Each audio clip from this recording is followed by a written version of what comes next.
أعوذ بالله من الشيطان الرجيم بسم الله الرحمن الرحيم أولما أصابتكم مصيبة قد أصبتم مثليها قلتم أنى هذا قل هو من عند أنفسكم إن الله على كل شيء قدير وما أصابكم يوم التقى الجمعان فبإذن الله وليعلم المؤمنين۔ جب تمہیں ایک ایسی تکلیف پہنچی کہ تم اس جیسی دو چند پہنچا چکے تو یہ کہنے لگے کہ یہ کہاں سے آ گئی؟ آپ کہہ دیجئے کہ یہ خود تمہاری طرف سے ہے، بے شک اللہ تعالیٰ ہر چیز پر قادر ہے۔ اور تمہیں جو کچھ اس دن پہنچا جس دن دو جماعتوں میں مڈ بھیڑ ہوئی تھی وہ سب اللہ کے حکم سے تھا، اور اس لیے کہ اللہ تعالیٰ ایمان والوں کو ظاہری طور پر جان لے۔ صدق اللہ العظیم وصدق رسولہ النبی الکریم۔ آیت نمبر ہے جی 165، سورت ہے آل عمران۔ آل عمران کی 165 اور 166 نمبر سورت آپ کے سامنے تلاوت کی گئی اور اس کا ترجمہ بیان کیا گیا۔ اسی آیت سے ہم اپنے آج کے درس قرآن کا آغاز کرتے ہیں اس دعا کے ساتھ کہ اے اللہ ایک مرتبہ ہمارے دلوں کو قرآن کی جانب، دینداری کی جانب، آقا علیہ الصلوۃ والسلام کی محبت اور چاہت کی طلب کی جانب موڑ دینے کے بعد دوبارہ کجی اور گمراہی کی جانب مت موڑنا، ہمیں دین اسلام پہ زندہ رکھنا اور ایمان کی بہترین حالت میں واپس بلانا، آمین ثم آمین۔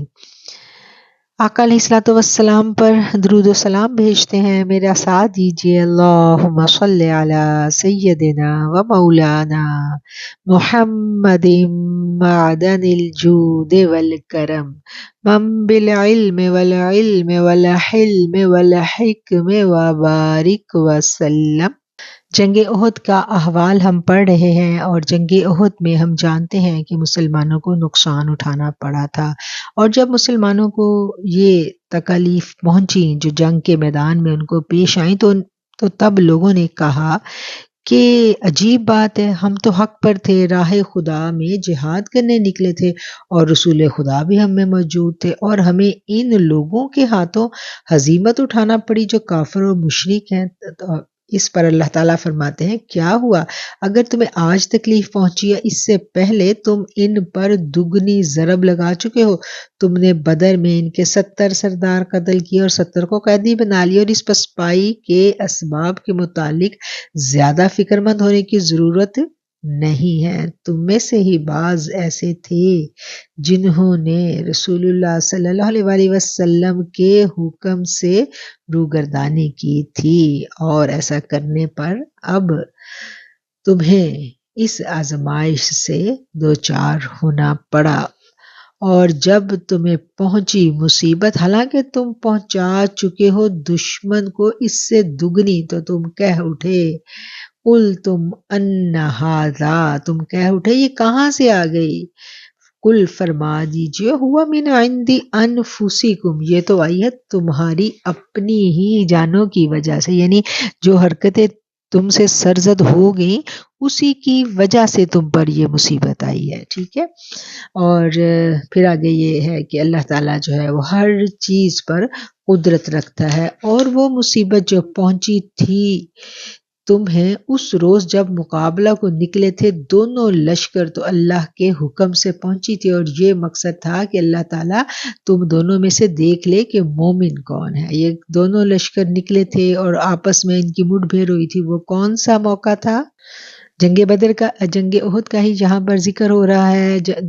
اسی جنگ میں مسلمانوں کو نقصان اٹھانا پڑا، مسلمانوں کو تکلیف اٹھانی پڑی، لیکن کیا ہے کہ اس آزمائش میں مبتلا کر کے اللہ تعالیٰ مسلمانوں کو آزما رہا تھا تاکہ کھرے اور کھوٹے کی پہچان ہو سکے، سچا اور نفاق والا دل جو ہے نا وہ کھل کر سامنے آ جائے۔ جب تک آزمائش کی گھڑی نہیں آتی اس وقت تک ایمان نکھر کر سامنے نہیں آتا۔ ایمان کو واضح کرنے کے لیے آزمائش کی بھٹی سے گزارا جاتا ہے، اور یہی اصول ہے قدرت کا۔ آج دن تک ہم دیکھتے ہیں کہ جب جب انسان نے مومن ہونے کا دعویٰ کیا اور وہ اپنے آپ کو اپنے تئیں مومن سمجھنے لگا اور اعلان وہ اس چیز پر چل پڑا کہ اب میں دین اسلام کا ایک نمائندہ ہوں اور میں اب دین اسلام پر ڈٹ کر عمل کروں گا، تو پھر وہ آزمائش میں ڈالا گیا۔ کیوں ڈالا گیا؟ تاکہ کوئی کم ظرف اس دین اسلام کا علم بردار ہونے کا دعویٰ نہ کر سکے۔ کہا جاتا ہے نا عشق بلا کے ساتھ ہے، تو عشق کیوں بلا کے ساتھ ہے؟ اسی لیے نا کہ کوئی کم ظرف اس کا دعویٰ نہ کر سکے۔ یہ ظرف والے اور بلند اخلاق والے لوگوں کی بات ہے۔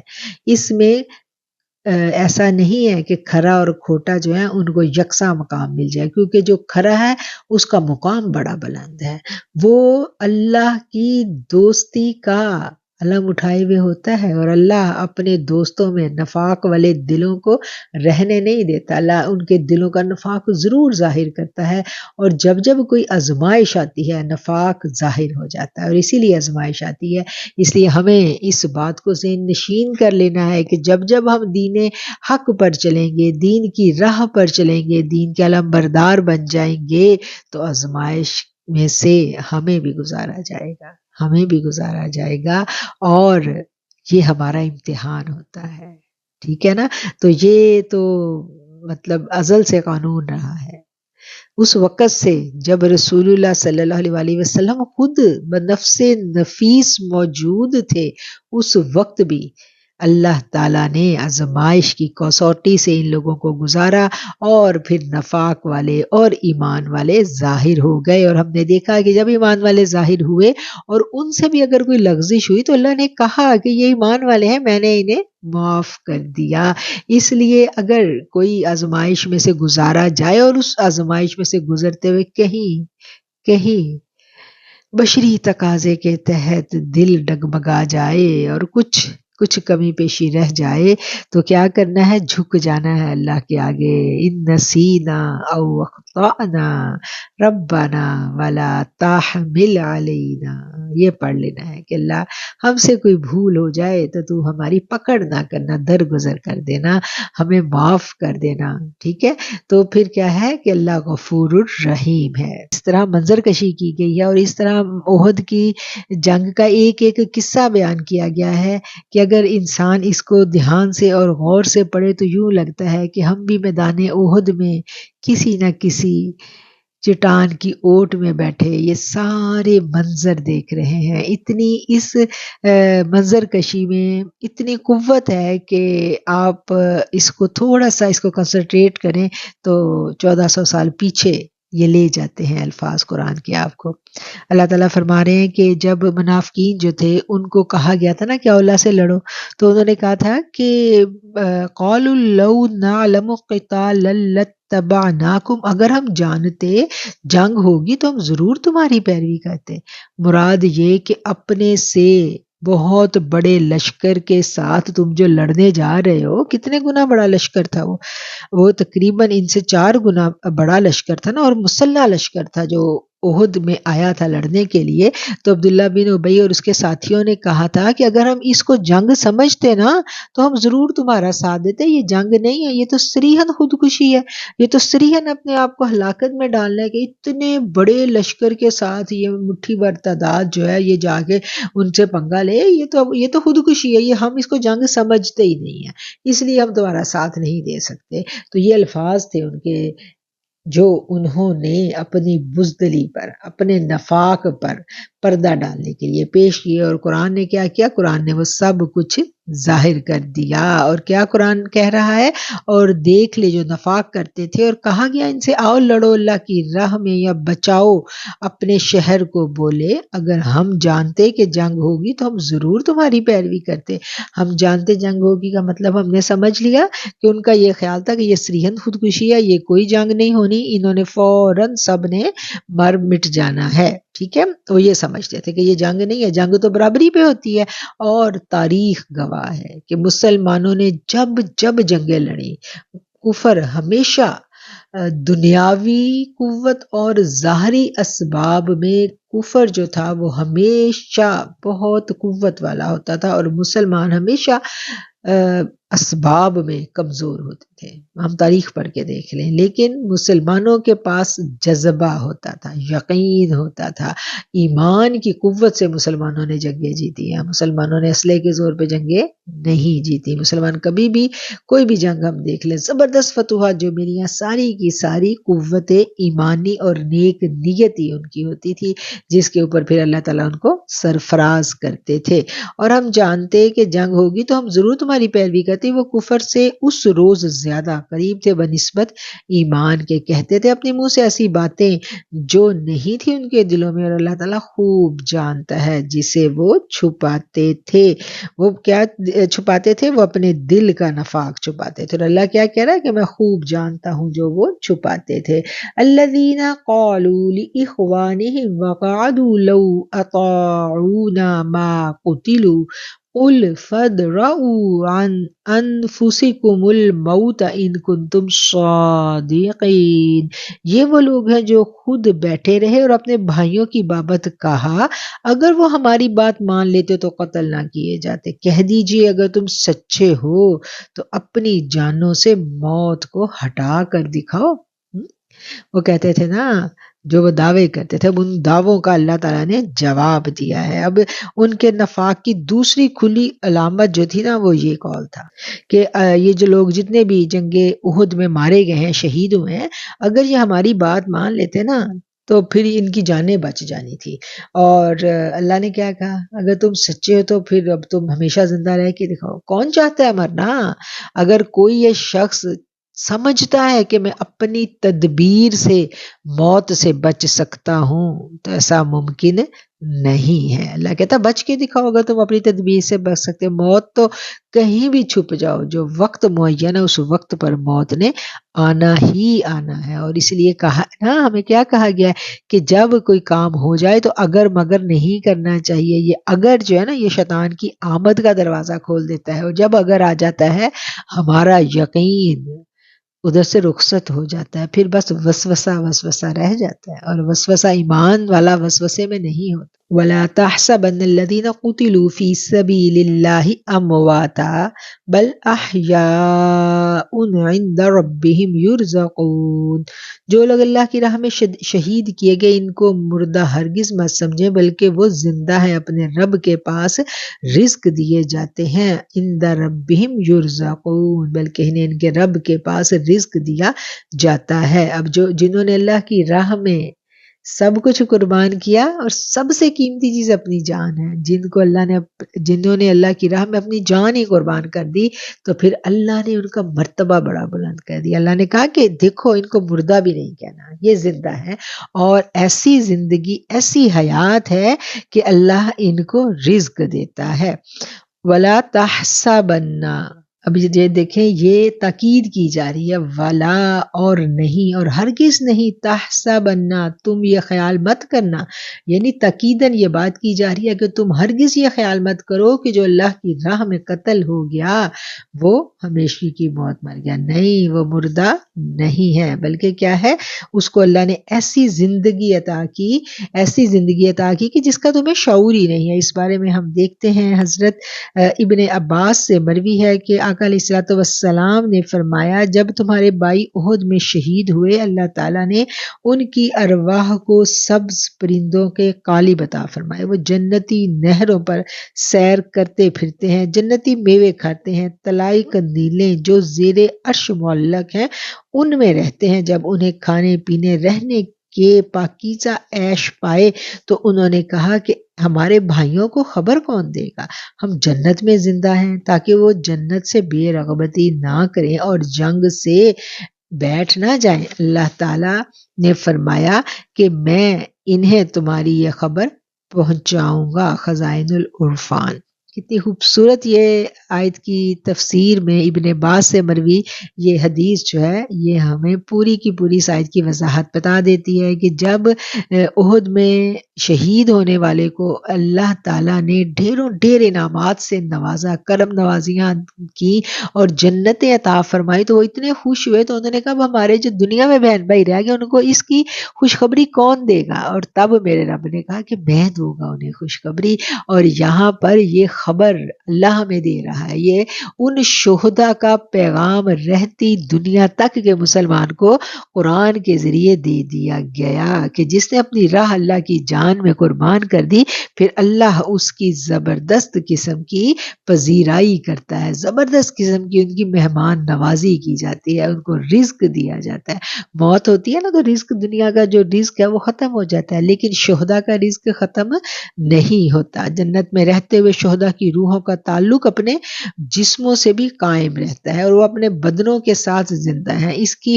اسی حیات کی وجہ سے رسول اللہ صلی اللہ علیہ وسلم ہر سال احد کے مزارات پر آپ تشریف لے جایا کرتے تھے۔ حیات الشہداء، شہداء کا زندہ ہونا ایک تسلیم شدہ حقیقت ہے۔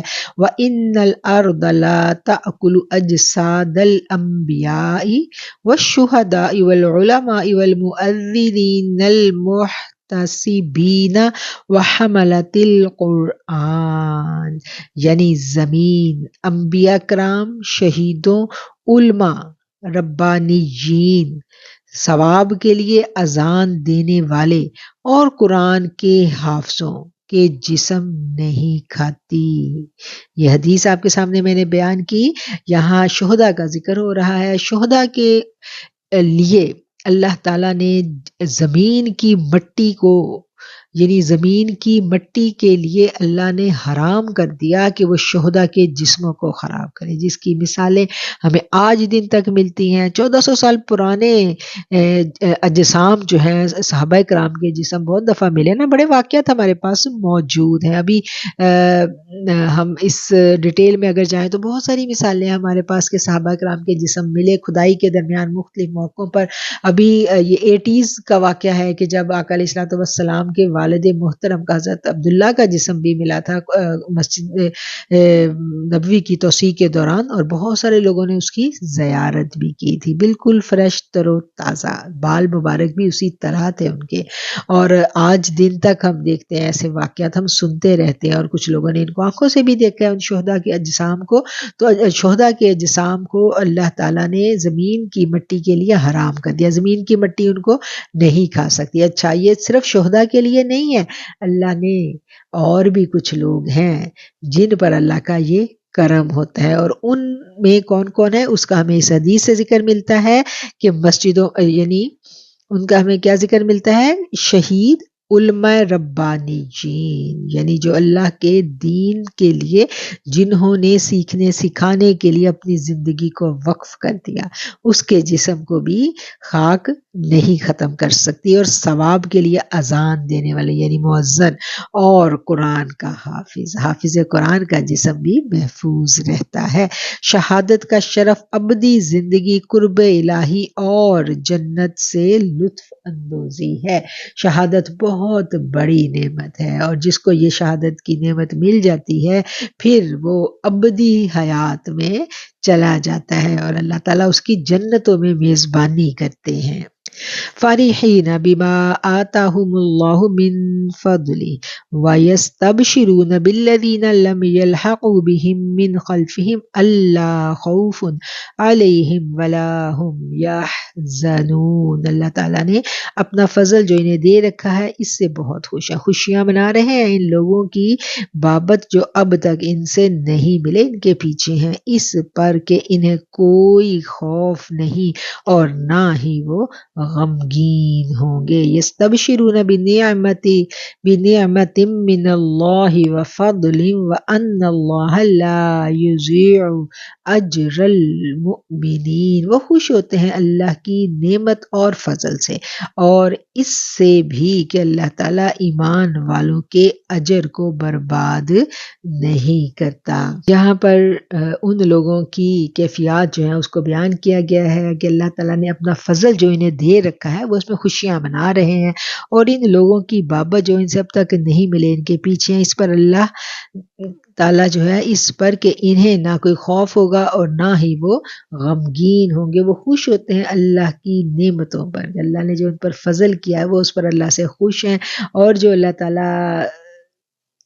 تعالیٰ سے راضی ہو جاتا ہے پھر میرا رب بھی اس سے راضی ہو جاتا ہے، اور جس سے میرا رب راضی ہوتا ہے پھر اللہ کی کرم نوازیاں، اللہ کا فضل لامحدود ہے، پھر ہر دن بڑھتا رہتا ہے، اور اللہ تعالیٰ ہر دن ان کے اجر و ثواب میں اضافہ کرتا ہے، ان کے درجات بلند سے بلند تر ہوتے جاتے ہیں۔ اعمال نامے اسی لیے تو کہا گیا نا کہ قیامت تک اعمال نامے بند تھوڑے ہی ہونے، اعمال نامے تو کھلے رہنے ہیں۔ صدقہ جاریہ کے کام جو ہم کر کے جاتے ہیں وہ اعمال ناموں میں پہنچتے رہنے اور درجات بلند ہوتے رہنے ہیں، اور جنہوں نے نیک عمل کیا اور جنہوں نے اپنی جان ہی اللہ کی راہ میں قربان کر دی تو ان کے درجات ابھی اللہ نے ان کو بہت دیا، لیکن ان کے درجات قیامت تک بلند سے بلند ہوتے چلے جانے ہیں۔ اللہ کہتا ہے اللہ کسی کا جو اجر ہے نا اس کو برباد نہیں کرتا، اور اللہ کیا کرتا ہے، اللہ اور بڑھا کے دیتا ہے اپنے بندوں کو۔ الذین استجابوا للہ والرسول من بعد ما اصابهم القرح للذین احسنوا منہم واتقوا اجر عظیم۔ جن لوگوں نے اللہ اور رسول کے حکم کو قبول کیا اس کے بعد کہ انہیں پورے زخم لگ چکے تھے، اس میں جنہوں نے نیکی کی اور پرہیزگاری برتی ان کے لیے بہت زیادہ اجر ہے۔ میدان احد میں جو مارکا ہوا تھا اس نے بڑے رنگ بدلے، بڑے رخ بدلے اس نے، اور جب ابو سفیان جو ہے وہ واپس پلٹا تو روحا کے مقام پر پہنچا تو اس کو یہ احساس ہوا کہ اس نے مسلمانوں کو مکمل طور پر ختم نہیں کیا۔ اس کو یہ احساس ہوا کہ اگر میں تھوڑی سی اور ہمت کرتا تو میں مکمل طور پر مسلمانوں کا خاتمہ کر سکتا تھا۔ اس احساس سے اس نے یہ فیصلہ کیا کہ میں واپس چلتا ہوں، اور واپس جا کر میں مسلمانوں پر دوبارہ حملہ آور ہوتا ہوں، اور مسلمان تو اس وقت نڈھال ہیں، زخم کھا چکے ہیں اور وہ تاب نہیں لا سکیں گے ہمارے حملے کی، اور یوں آج یہ قصہ ختم ہو جائے گا۔ اور ایسے میں جب یہ خبر جو ہے وہ نبی کریم صلی اللہ علیہ وسلم تک پہنچی کہ دشمن جو ہے وہ دوبارہ پیش قدمی کر رہے ہیں، تو آپ علیہ السلام نے حکم دیا۔ کس کو حکم دیا؟ اپنے ان صحابہ کرام کو جو زخموں سے چور تھے۔ آپ نے ان سے کہا کہ اٹھو، تیاری کرو۔ سب صحابہ کرام نے کیا کہا؟ لبیک یا رسول اللہ، لبیک لبیک یا رسول اللہ۔ سب اٹھ کے کھڑے ہو گئے، اور پھر کیا تھا کہ ایسی ان کی ہیبت تھی، ایسا ان کا ولولہ تھا کہ وہ جو آ رہا تھا ان کی جانب وہ رستے سے ہی لوٹ گیا۔ اور لوٹتے وقت اس نے کیا کیا تھا؟ اس نے مسلمانوں کو چیلنج دیا تھا کہ آئندہ سال پھر دوبارہ میں بدر میں تمہارے ساتھ دوبارہ جنگ کروں گا۔ اور پھر اسی بات کا اگلی آیات میں ذکر آئے گا، لیکن یہاں میں بیان کر دوں کہ اگلے سال اس نے بڑی تیاری کی، اور بڑی تیاری کرنے کے بعد اس نے کیا کیا کہ وہ دوبارہ حملہ آور ہونے آیا بدر کے میدان، اور اس نے ایک بندہ جو تھا نعیم ثقفی، اس نے اس کو تیار کیا، اور تیار کرنے کے بعد اس نے کیا کیا کہ اس نے لالچ دیا کہ وہ اس کو 10 اونٹ انعام میں دے گا اور وہ جا کر مدینہ میں پروپیگنڈا کر دے۔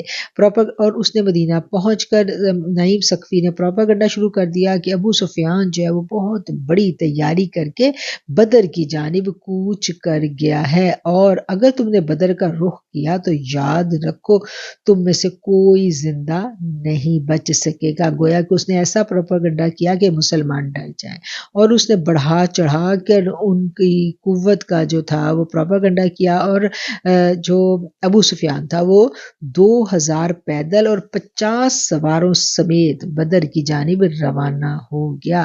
اب مسلمانوں کو وہ لوگ ڈرا دھمکا رہے تھے، لیکن مسلمانوں نے کیا کہا؟ مسلمانوں نے کہا حسبنا اللہ و نعم الوکیل، کہ ہمارے لیے ہمارا اللہ ہی کافی ہے۔ اور جب مسلمان اپنے رب پر بھروسہ کرتے ہوئے آقا علیہ الصلوۃ والسلام کی قیادت میں بدر کی جانب بڑھے تو دشمن کو ان کی روانگی کی خبر ہوگی، اور ایسی ہیبت ان کے دلوں پر آئی کہ وہ چند روز بدر میں ٹھہرے، ایسی ہیبت ان پر آئی کہ وہ یعنی بدر آنے سے پہلے ہی واپس لوٹ گئے، اور مسلمان جو تھے وہ بدر پہنچ گئے، اور پھر مسلمانوں نے بدر پہنچ کر چند دن قیام کیا اور وہاں تجارت کی، اور پھر یوں ایک تجارتی سفر اختیار کر گیا، اور خوب انہوں نے مالی فائدے حاصل کیے اور واپس آئے۔ تو یہ والی جو واقعات ہیں، یہ ان واقعات کا ان آیات میں ذکر ہوتا ہے۔ اس آیت میں ہم اگلی آیت پڑھیں گے تو یہ جو واقعہ میں نے آپ کو پہلے سنا دیا، اور ان واقعات کا ذکر جو ہے وہ ان آیات میں ہوا ہے۔ جب ہم آیت پڑھیں گے تو یہ واقعہ پھر آپ کو ذہن میں یعنی سمجھا دے گا ان آیات کا مفہوم۔ الذين استجابوا لله والرسول من بعد ما أصابهم القرح للذين أحسنوا منهم واتقوا اجر عظیم، جنہوں نے لبیک کہا اللہ اور اس کے رسول کی دعوت پر اس کے بعد کہ انہیں لگ چکا تھا گہرا زخم، ان کے لیے جنہوں نے نیکی کی ان میں سے اور تقوی اختیار کیا، اجر عظیم ہے۔ الذین قال لهم الناس ان الناس قد جمعوا لكم فاخشوهم فزادهم ایمانا وقالوا حسبنا اللہ ونعم الوکیل، اور لوگ کہ جب ان سے لوگوں نے کہا کافروں نے تمہارے مقابلے میں لشکر جمع کر لیے ہیں، تم ان سے خوف کھاؤ، تو اس بات نے انہیں ایمان میں اور بڑھا دیا۔ وہ کہنے لگے ہمیں اللہ کافی ہے اور اللہ بہت بڑا کارساز ہے۔ سمجھ آئی ان آیتوں کی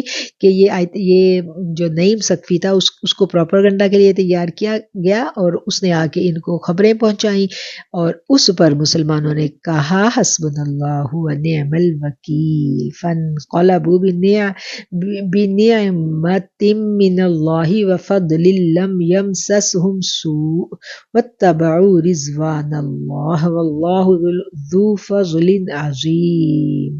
اللہ کی نعمت اور فضل کے ساتھ یہ لوٹے، انہیں کوئی برائی نہ پہنچی، انہوں نے اللہ کی رضامندی کی پیروی کی، اور اللہ بڑے فضل والا ہے۔ اب یہ والی بات کہ وہ تو لشکر لے کے نکلا تھا ابو سفیان، لیکن وہ ابھی پہنچا ہی نہیں تھا بدر میں۔ بدر چونکہ زیادہ قریب تھا مدینہ شریف کے، مسلمان پہلے پہنچے اور مسلمانوں نے خوب مالی نفع حاصل کیا اور فائدہ حاصل کر کے کامیاب مسلمان واپس لوٹے، کیونکہ جنگ تو ہوئی نہیں۔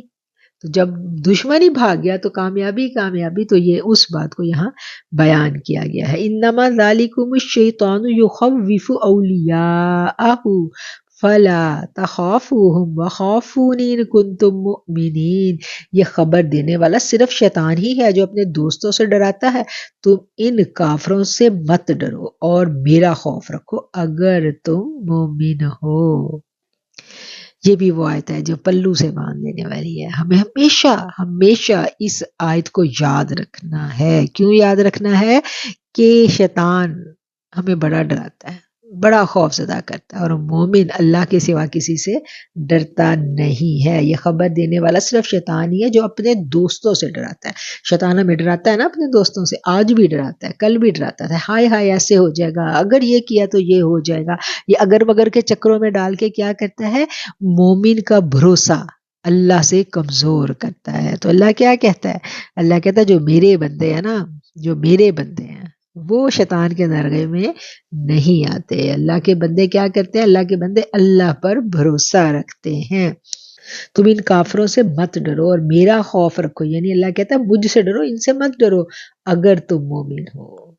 اگر تم مومن ہو، قابل غور بات ہے کہ اگر مومن نہیں ہو تو پھر جاؤ ڈرو، پھر اللہ نے اس کے حوالے کیا تم کو، یہ فیصلہ ہم نے خود کرنا ہے۔ اگر دل میں ایمان ہے تو پھر کسی اور سے نہیں ڈرنا۔ ایمان والے کا یہ وصف ہی نہیں ہے کہ وہ اللہ کے سوا کسی اور سے ڈرے۔ وَلَا يَحْزُنْكَ الَّذِينَ يُسَارِعُونَ فِي الْكُفْرِ إِنَّهُمْ لَن يَضُرُّوا اللَّهَ شَيْئًا يُرِيدُ اللَّهُ أَلَّا يَجْعَلَ لَهُمْ حَظًّا فِي الْآخِرَةِ وَلَهُمْ عَذَابٌ عَظِيمٌ۔ کفر میں آگے بڑھنے والے لوگ تمہیں غمناک نہ کریں، یقین مانو کہ یہ اللہ کا کچھ نہیں بگاڑ سکیں گے۔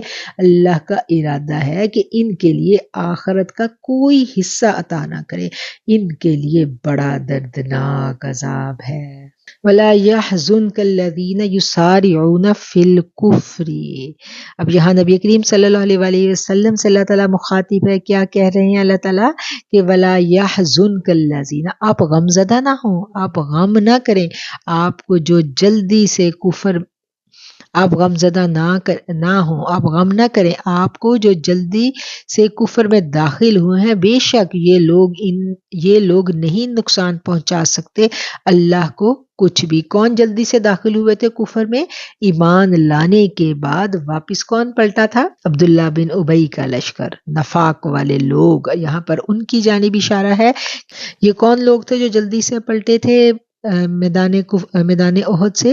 یہ نفاق والے لوگ تھے، اور یہ نفاق والے لوگ ایسے تھے کہ پہلے تو یہ چھپائے ہوئے تھے نا اپنے نفاق کو، اور ان میں سے کچھ ایسے تھے جنہوں نے علل اعلان پھر اپنے کفر کا اعلان کر دیا۔ یہ کفار مکہ کے لشکر کی قوت کو دیکھ کر بہت ڈر گئے، اور انہوں نے اس ڈر سے کیا کیا کہ ان کا نفاق جو تھا وہ ایسا ظاہر ہوا کہ علل اعلان، پہلے تو اوپر سے مسلمان اندر سے کافر تھے نا، اب علل اعلان کر دیا کہ ہم کفر کا ساتھ دیں گے، اور ہم ساز باز کر لیتے ہیں، ہم کافروں سے جا کے مل جاتے ہیں، ہم ابو سفیان سے دوستی کر لیتے ہیں۔ تو پھر اللہ کیا کہہ رہا ہے کہ ان سے ڈرنے کی ضرورت نہیں ہے، ان کا غم بھی نہ کریں آپ، بے شک یہ لوگ آپ کو نقصان نہیں پہنچا سکتے۔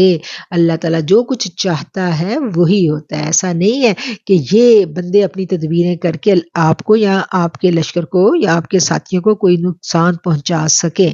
وَلَا يَحْزُنْكَ الَّذِينَ، اور آپ غمگین نہ ہوں ان لوگوں کی طرف سے جنہوں نے جلدی کی کفر میں جانے کی۔ کنہوں نے جلدی کی تھی کفر میں جانے کی؟ یہ ہمیں سمجھ آ گئی کہ جو نفاق والے تھے، نہ صرف کہ وہ منافق ہوئے بلکہ انہوں نے فوراً علن اعلان اپنے کفر کا اعلان کر دیا، اور بے شک ہرگز نہیں نقصان دے سکتے اللہ کو شیئن کچھ بھی۔ یرید اللہ تعالیٰ کا ارادہ ہے کہ ان کے لیے آخرت میں کوئی حصہ عطا نہ کرے، اور ان کے لیے بڑا عذاب ہے۔ ان الذین اشتروا الکفر بالایمان لن یضروا اللہ شیئا ولہم عذاب علیم۔ کفر کو ایمان کے بدلے خریدنے والے ہرگز اللہ کو نقصان نہیں پہنچا سکتے، اور ان کے لیے المناک عذاب ہے۔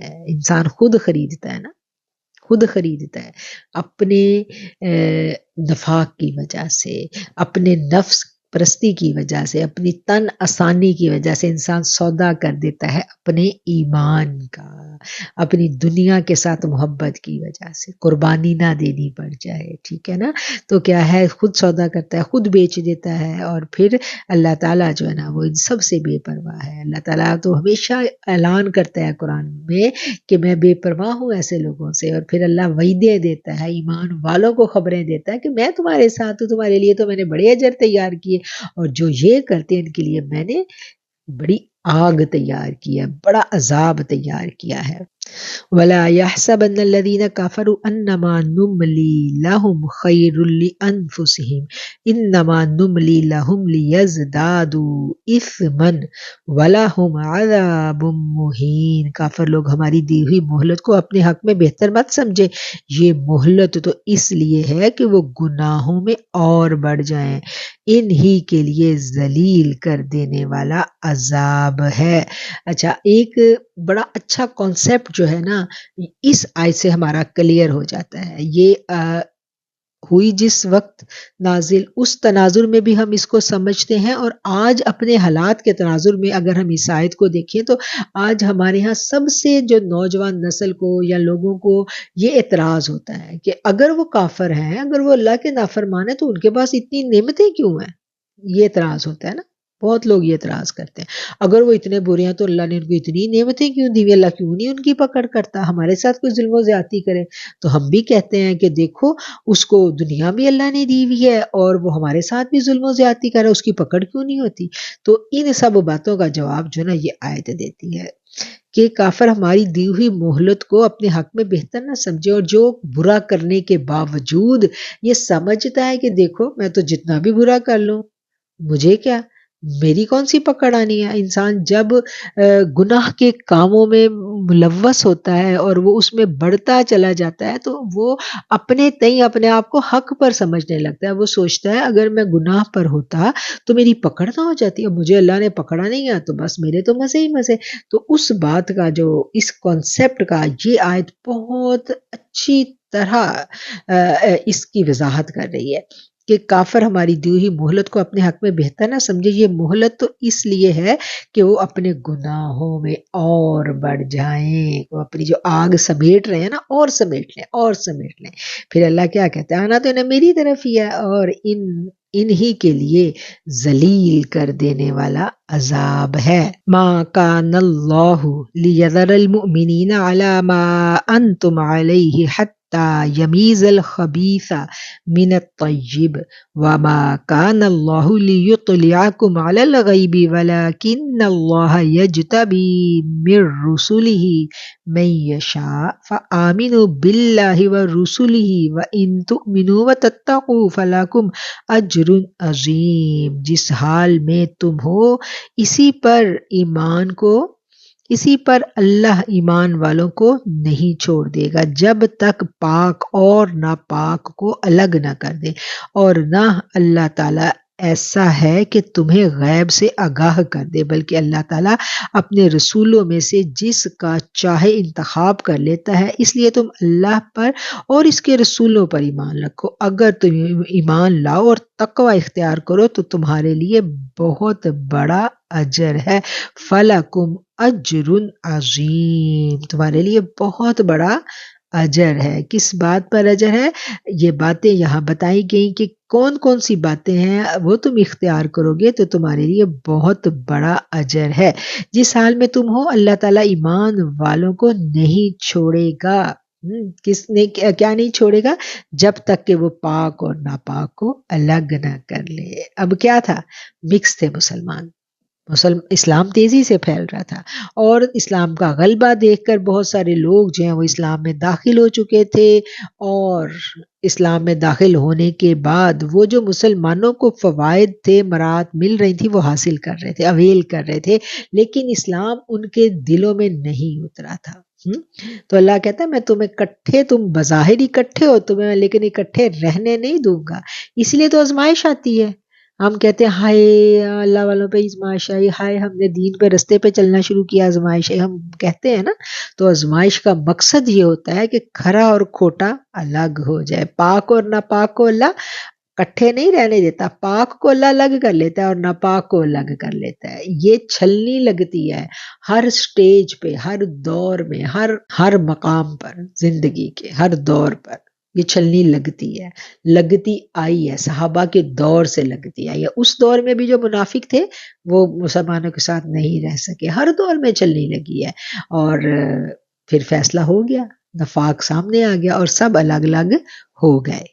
ابتدا میں لوگ زبان سے اسلام کا اقرار کر کے مسلمانوں میں داخل ہو جایا کرتے تھے اور مسلمان ان سے بالکل اپنے بھائیوں جیسا سلوک کرتے تھے، لیکن ہر نازک مرحلہ پر یہ مسلمانوں کے دلوں میں خوف و ہراس پیدا کرتے، ان کی صفوں میں انتشار پیدا کرتے، ان کے رازوں کو افشا کرتے اور انہیں تکلیف اور اذیت پہنچاتے تھے۔ اس لیے زیادہ دیر تک منافقین کا مسلمانوں میں مل جل کر رہنا مناسب نہیں تھا۔ اللہ تعالیٰ نے فرمایا حکمت الہی اسی بات کی روادار نہیں ہے کہ مخلص اور منافق آپس میں ملے جلے رہیں، بلکہ ان کو الگ الگ کرنا ضروری ہے۔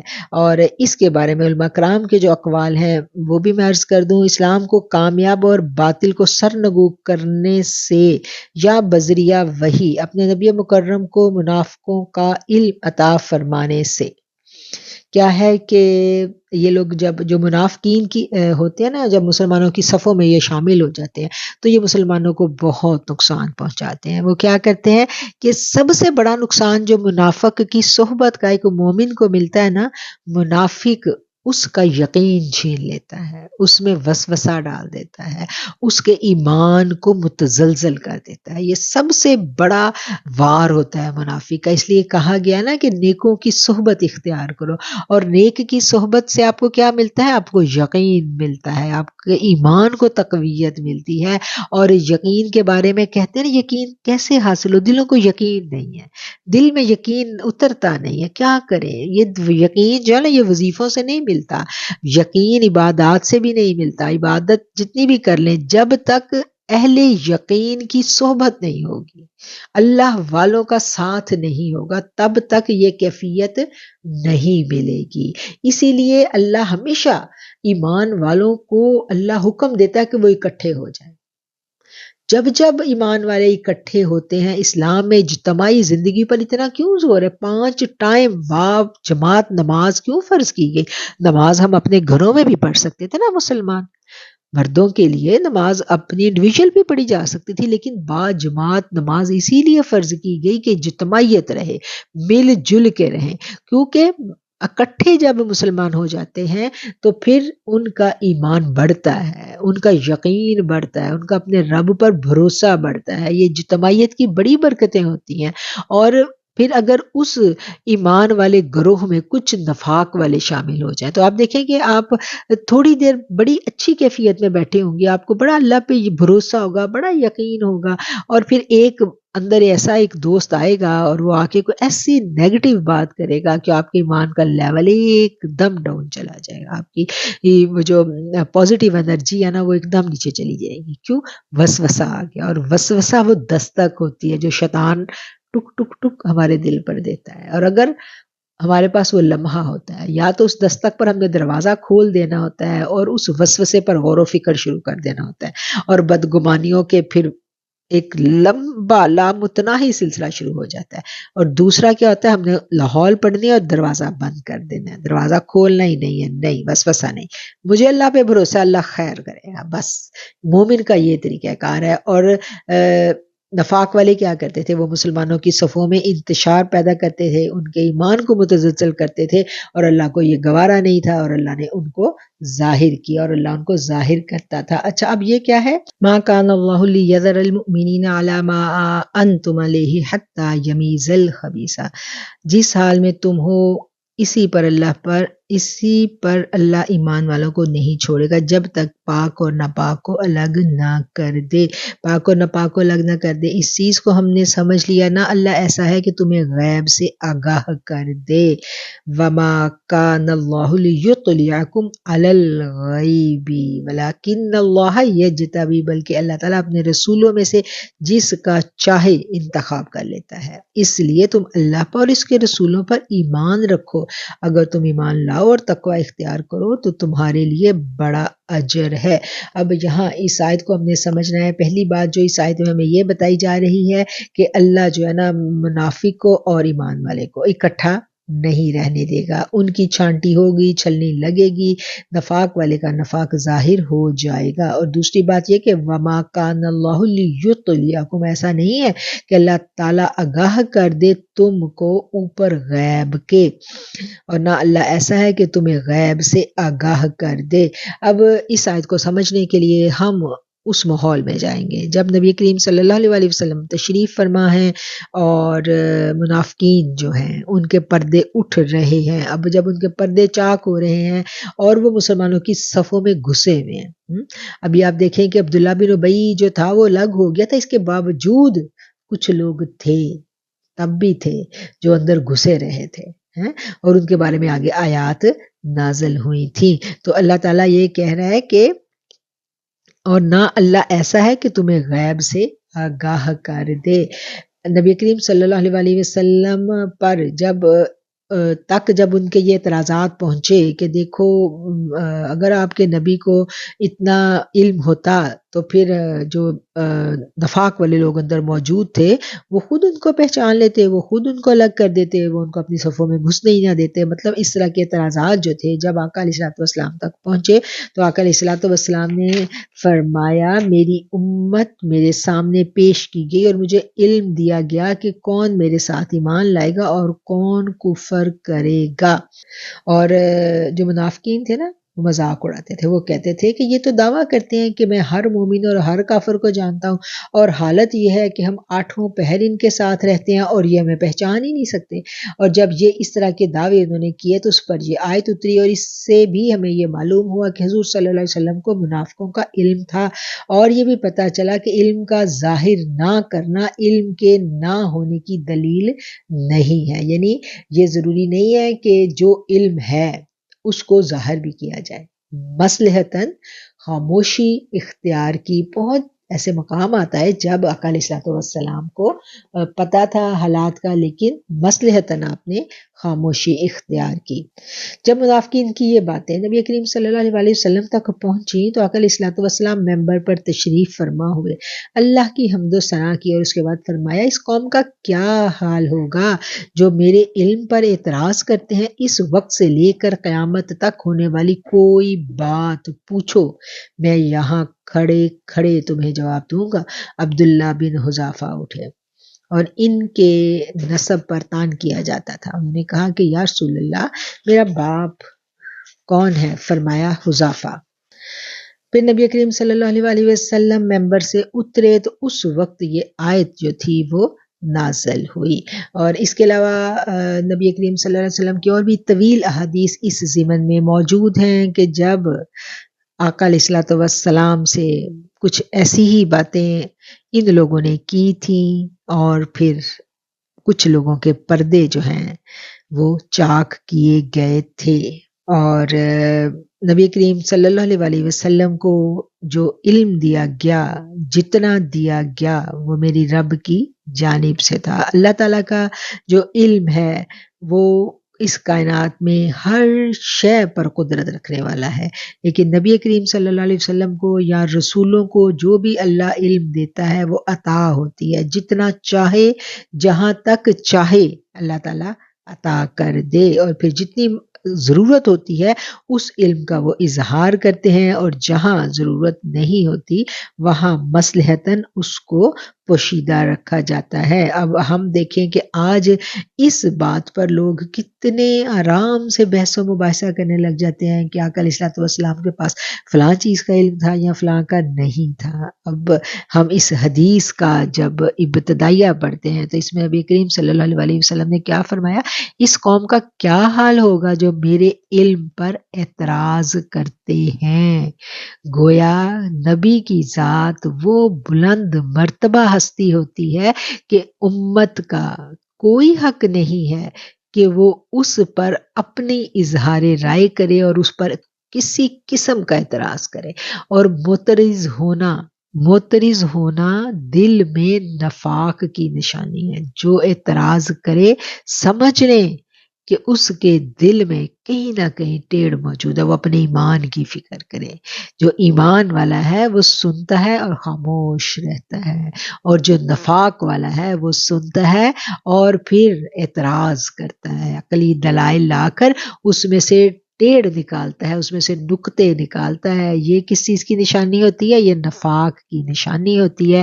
اس لیے ہمیں اپنے ایمان کی حفاظت کرنی ہے. اپنے ایمان کی حفاظت کے لیے ہمیں ادب کا دامن کبھی ہاتھ سے نہیں چھوڑنا اور کبھی تصور بھی نہیں کرنا، کبھی سوچنا بھی نہیں ہے کہ ہم نعوذ باللہ استغفر اللہ اپنے نبی کے علم پر کبھی اعتراض کریں، کسی بات پر معترض ہوں۔ نو، یہ نو گو ایریا ہے، یہاں مقام صرف ادب ہے، صرف ادب۔ جب آقا کی بات آ گئی تو وہاں خاموشی، وہاں چپ، وہاں کوئی اعتراض نہیں ہے۔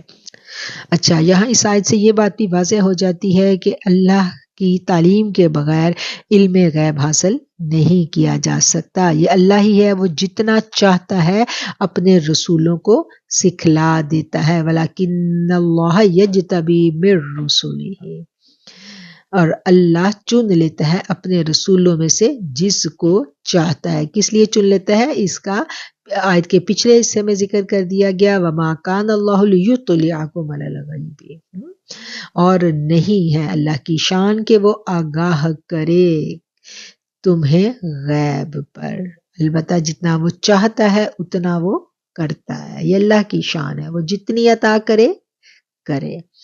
فآمنوا، سو ایمان لاؤ اللہ پر اور ایمان لاؤ اس کے رسول پر۔ وَإِن تُؤْمِنُوا، اور اگر تم ایمان لے آئے اور تقوی اختیار کر لیا تو پھر تمہارے لیے اجر عظیم ہے۔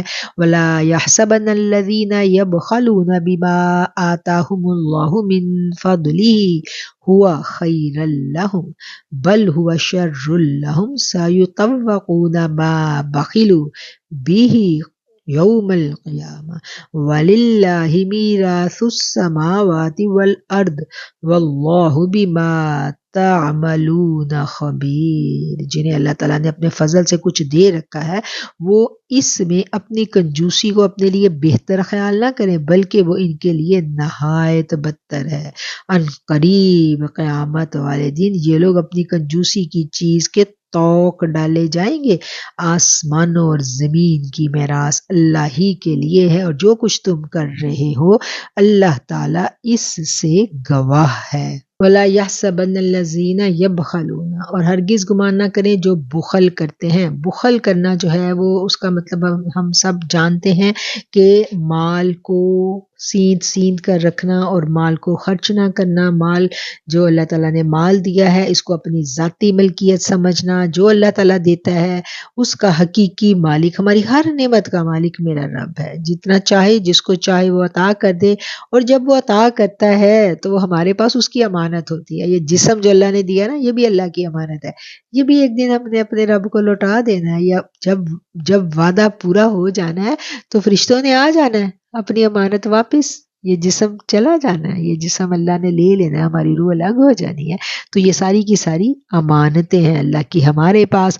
اور اس آیت کریمہ میں ان لوگوں کا حال بیان کیا جا رہا ہے جو مالی حقوق کو ادا کرنے میں بخل کرتے ہیں۔ حدیث صحیحہ میں اس کی تفسیر بیان کی گئی، جن کو اللہ تعالیٰ نے مال دیا اس نے زکوٰۃ ادا نہ کی تو وہ مال سانپ بن کر توق کی طرح لپٹے گا اور یہ کہہ کر ڈستا جائے گا، میں تیرا مال ہوں، میں تیرا خزانہ ہوں۔ یہ اللہ تعالیٰ نے جو حق دیے ہیں، جس کا حق دیا ہے ہمارے مال پر ہم نے اس تک پہنچانا ہے، یہ ہماری ذمہ داری ہے، یہ امانتیں ہم نے لوٹانی ہے۔ ایسا نہ ہو اس دن کے آنے سے پہلے کہ جب پھر عمل کرنے کا وقت ختم ہو چکا ہو۔ وَلِلَّهِ مِیرَاثُ السَّمَاوَاتِ وَالْأَرْضِ، اور اللہ ہی کے لیے ہے آسمانوں اور زمین کی میراث، اور اللہ تعالیٰ جو بھی تم کرتے ہو اس کی خبر رکھنے والا ہے۔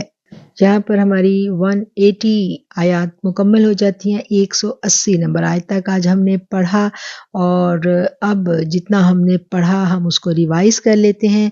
اس کے بعد انشاءاللہ نیکسٹ ویک ہم 20 آیات بچی ہیں، ہم نیکسٹ ویک انشاءاللہ اپنی سورہ آل عمران جو ہے وہ مکمل کر لیں گے۔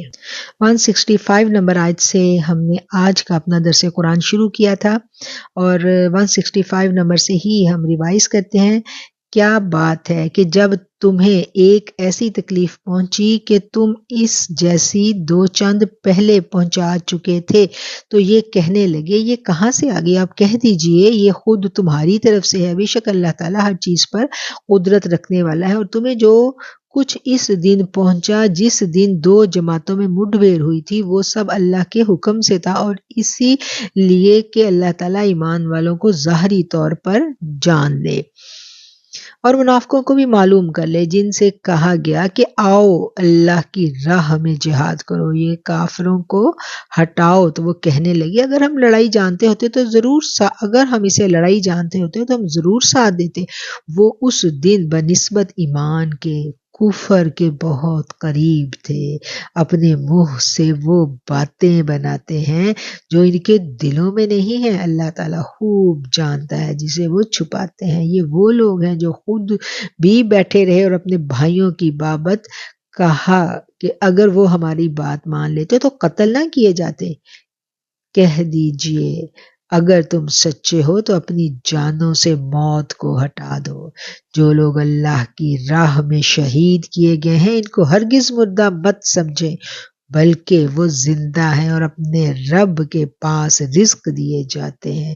اللہ تعالیٰ نے اپنا فضل جو انہیں دے رکھا ہے اس سے بہت خوش ہیں اور خوشیاں منا رہے ہیں ان لوگوں کی بابت جو اب تک ان سے نہیں ملے، ان کے پیچھے ہیں اس پر کہ انہیں نہ کوئی خوف ہے اور نہ ہی وہ غمگین ہوں گے۔ وہ خوش ہوتے ہیں اللہ کی نعمت اور فضل سے اور اس سے کہ اللہ تعالیٰ ایمان والوں کے اجر برباد نہیں کرتا۔ جن لوگوں نے اللہ اور اس کے رسول کے حکم کو قبول کیا اس کے بعد کہ انہیں پورے زخم لگ چکے تھے، ان میں سے جنہوں نے نیکی کی اور پرہیزگاری برتی ان کے لیے بہت اجر ہے۔ وہ لوگ کہ جب ان سے لوگوں نے کہا کافروں نے تمہارے مقابلے پر لشکر جمع کر لیے ہیں، تم ان سے خوف کھاؤ، تو اس بات نے انہیں ایمان میں اور بڑھا دیا۔ کہنے لگے ہمیں اللہ کارساز کافی ہے اور وہ بہت اچھا کارساز ہے۔ فَانْقَلَبُوا بِنِعْمَةٍ مِّنَ اللَّهِ، اللہ کی نعمت اور فضل کے ساتھ یہ لوٹے، انہیں کوئی برائی نہیں پہنچی۔ انہوں نے اللہ کی رضا مندی کی پیروی کی اور اللہ بہت بڑے فضل والا ہے۔ یہ خبر دینے والا صرف شیطان ہی ہے جو اپنے دوستوں سے ڈراتا ہے۔ تم ان کافروں سے نہ ڈرو، میرا خوف رکھو اگر تم مومن ہو۔ کفر میں آگے بڑھنے والے لوگ تمہیں غمناک نہ کریں، یقین مانو یہ اللہ کا کچھ نہیں بگاڑ سکیں گے۔ اللہ کا ارادہ ہے کہ ان کے لیے آخرت کا کوئی حصہ عطا نہ ہو، یہ ان کے لیے بڑا عذاب ہے۔ کفر کو ایمان کے بدلے خریدنے والے ہرگز اللہ کو کوئی نقصان نہیں پہنچا سکتے اور ان کے لیے المناک عذاب ہے۔ کافر لوگ ہماری دی ہوئی مہلت کو اپنے حق میں بہتر مت سمجھے، یہ مہلت تو اس لیے ہے کہ وہ گناہوں میں بڑھ جائیں۔ انہی کے لیے ذلیل کر دینے والا عذاب ہے۔ جس حال میں تم ہو اس میں اللہ ایمان والوں کو نہیں چھوڑے گا جب تک کہ پاک اور ناپاک کو الگ نہ کر دے، اور نہ اللہ تعالیٰ ایسا ہے کہ تمہیں غیب سے آگاہ کر دے، بلکہ اللہ تعالیٰ اپنے رسولوں میں سے جس کا چاہے انتخاب کر لیتا ہے۔ اس لیے تم اللہ تعالیٰ پر اور اس کے رسولوں پر ایمان رکھو، اور اگر تم ایمان لاؤ اور تقوی اختیار کرو تو تمہارے لیے بڑا بھاری اجر ہے۔ جنہیں اللہ تعالیٰ نے اپنے فضل سے کچھ دے رکھا ہے وہ اس میں اپنی کنجوسی کو اپنے لیے بہتر خیال نہ کریں، بلکہ وہ ان کے لیے نہایت بدتر ہے۔ قریب قیامت والے دن یہ اپنے کنجوسی کی چیز کے طوق ڈالے جائیں گے۔ آسمانوں اور زمین کی میراث اللہ تعالیٰ ہی کے لیے ہے، جو کچھ تم کرتے ہو اللہ اس سے آگاہ ہے۔ صدق اللہ العظیم وصدق رسولہ النبی الکریم۔ اللہم صل علی محمد وعلی آل محمد وصحاب محمد وبارک وسلم۔ جو کلام ہم نے پڑھا اس میں کوئی جانے انجانے میں غلطی رہ گئی، کوتاہی رہ گئی تو میرے مالک معاف فرما دینا۔ اس کو پڑھنے میں، الفاظ کی ادائیگی میں، سمجھنے میں، سمجھانے میں کہیں بھول ہو گئی میرے مولا، خطا ہو گئی تو درگزر کر دینا۔ بے شک تو معاف کرنے والا غفور الرحیم ہے۔